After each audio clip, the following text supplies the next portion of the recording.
Hi class, so we left off on chapter 42. It was towards the end, and Stanley and Zero, they're up on this mountain. They're eating and surviving on the sweet onions and the water, and Stanley came up with a plan. He was thinking of stocking up on onions and water and then going back to camp and then from there leaving. But then he remembered that there was this treasure that was supposedly dug somewhere.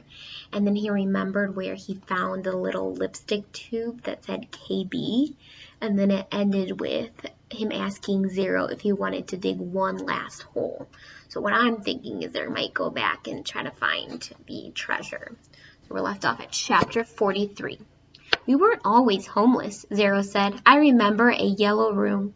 How old were you when you? Stanley started to ask, but couldn't figure out the right words. Moved out. I don't know. I must have been real little because I don't remember too much. I don't remember moving out. I remember standing in a crib with my mother singing to me. She held my wrist and made my hands clap together. She used to sing that song to me, the one you sang. It was different, though. Zero spoke slowly, as if searching his brain for memories and clues. And then later, I know we lived on the street, but I don't know why we left the house. I'm pretty sure it was a house, and not an apartment. I know my room was yellow. It was late afternoon.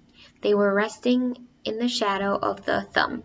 They had spent the morning picking onions and putting them in the sack. It didn't take long, but long enough so that they had to wait another day before heading down to the mountain. They wanted to leave at the first hint of daylight, so they'd have plenty of time to make it to Camp Green Lake before dark. Stanley wanted to be sure he could find the right hole. Then they would hide by it until everyone was asleep, and they would dig for as long as it seemed safe, and not a second longer. And then, treasure or no treasure, they'd head up the dirt road, and if that was absolutely safe, they'd try to steal some food and water from camp kitchen. I'm good at sneaking in and out of places, Zero had said. Remember? Stanley had warned. The door to the rec room squeaks. Now he lay on his back, trying to save his strength for the long days ahead. He wondered what happened to Zero's parents, but he didn't ask. Zero didn't like answering questions. It was better just to let him talk when he felt like it. Stanley thought about his own parents. In her last letter, his mom was worried that they might be evicted from their apartment because of the smell of burning sneakers. They could easily become homeless as well. Again, he wondered if they'd been told that he ran away from camp. Were they told that he was dead? An image appeared in his head from his parents hugging each other and crying. He tried to not think about it. Instead, he tried to recapture the feeling he had the night before, the inexplicable feeling of happiness, the sense of destiny. But those feelings didn't return. He just felt scared. The next morning, they headed down the mountain. They dunked their caps in the water hole before putting them on their heads. Zero held the shovel, and Stanley carried the sack, which was crammed with onions and the 3 jars of water. They left the pieces of broken jar on the mountain. This is where I found the shovel, Stanley said, pointing out a patch of weeds.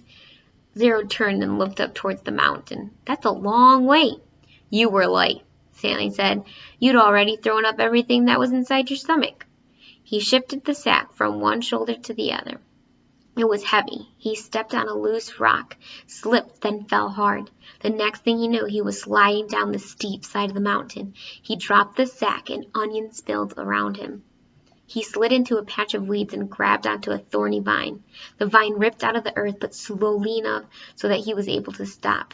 Are you all right? Zero asked from above. Stanley groaned as he pulled a thorn from his palm. Yeah, he said. He was all right. He was worried more about the jars of water. Zero climbed down after him, retrieving the sack along the way. Stanley pulled some thorns out of his pant legs. The jars hadn't broken. The onions had protected them, like styrofoam packing material. Glad you didn't do that when you were carrying me, Zero said. They lost about a third of the onions, but recovered many of them as they continued down the mountain. Then they reached the bottom. The sun was just rising above the lake. They walked directly towards it. Soon they stood on the edge of a cliff, looking down on the dry lake bed. Stanley wasn't sure, but when he thought he could see the remains of Mary Lou off the distance. "You thirsty?" Stanley asked. "No," said Zero. "How about you?" "No," said Stanley. But he lied. He didn't want to be the first one to take a drink. Although they didn't mention it, it had become kind of a challenge between him and Zero. They climbed down into the frying pan. It was a different spot from where they had climbed up. They'd eased themselves down from one ledge to another and let themselves slide in other places, being especially careful with the sack. Stanley could no longer see Mary Lou, but headed in what he thought was the right direction.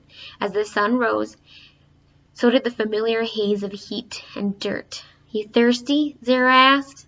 "No," said Stanley. "Because you have 3 full jars of water," said Zero. "I thought maybe it would just get too heavy for you. If you drink some, it will lighten your load." "I'm not thirsty," said Stanley, "but if you want a drink, I'll give you some." "I'm not thirsty," said Zero. I was just worried about you." Stanley smiled.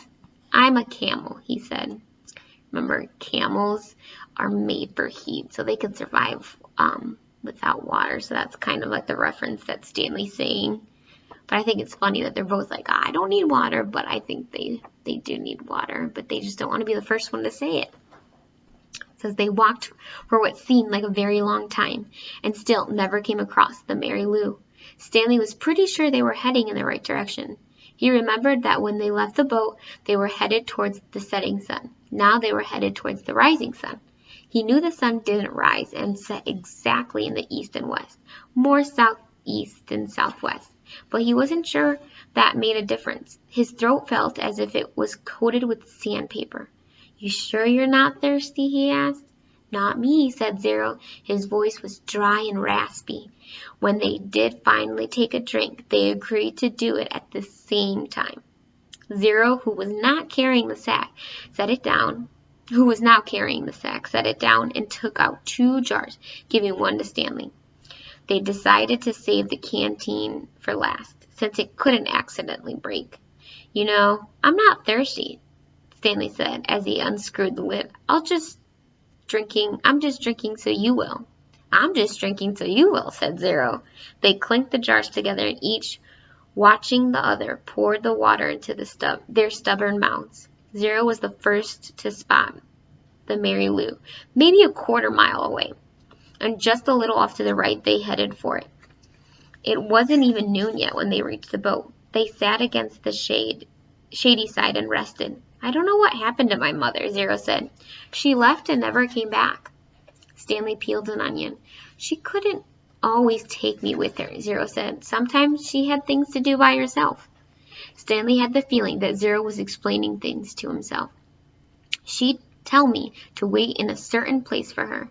And when I was real little, I had to wait in small areas, like on a porch step or a doorway. 'Now don't leave here until I get back,' she'd say. I never liked it when she left. I had a stuffed animal, a little giraffe, and I'd hug it the whole time when she was gone. When I got bigger, I was allowed to stay in bigger areas, like stay on this block or don't leave the park. But even then, I still held Jaffy." Stanley guessed that Jaffy was the name of Zero's giraffe. "And then one day she didn't come back," Zero said. His voice sounded suddenly hollow. "I waited for her at Lanny Park." "Lanny Park?" said Stanley. "I've been there." "You know the playscape?" asked Zero. "Yeah, I've played on it." "I waited there for more than a month," said Zero.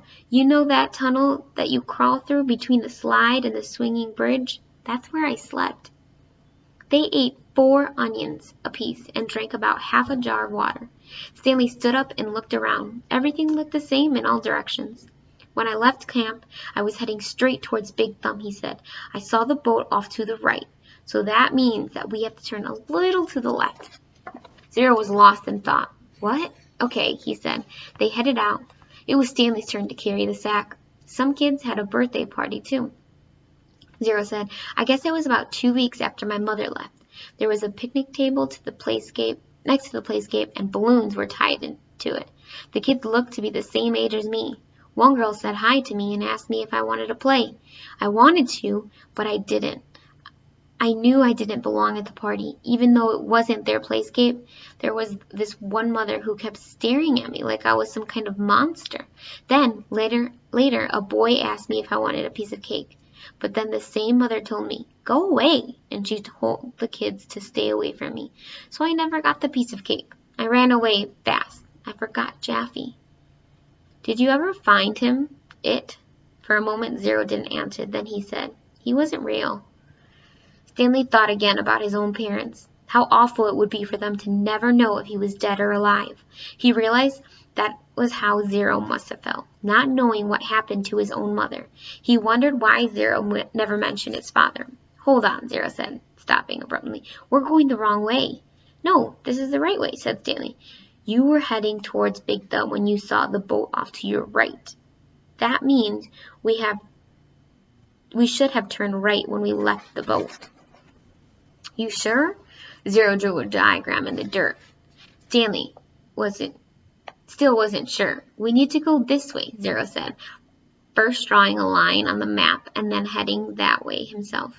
Stanley followed. It didn't feel right to him, but Zero seemed sure. Sometimes in the middle of the afternoon, a cloud drifted across the sky and blocked out the sun.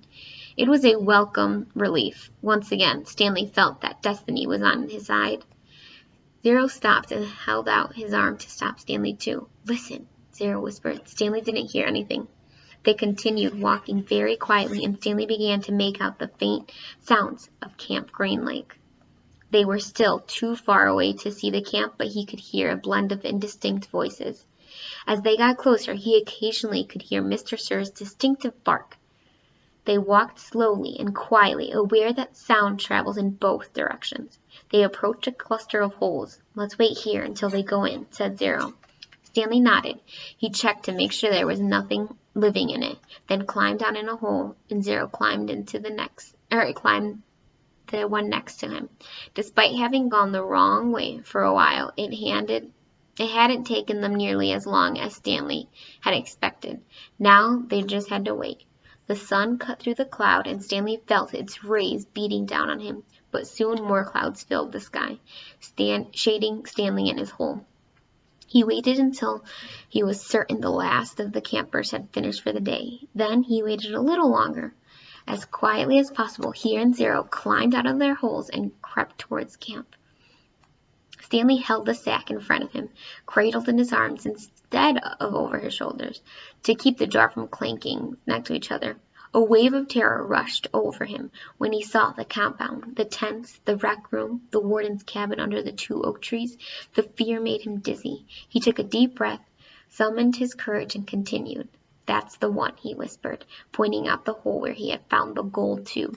It was still about 50 yards away, but Stanley was pretty sure it was the right hole. There was no need to risk going any closer. They climbed into the adjacent holes and waited for the camp to fall asleep. That's the end of chapter 4.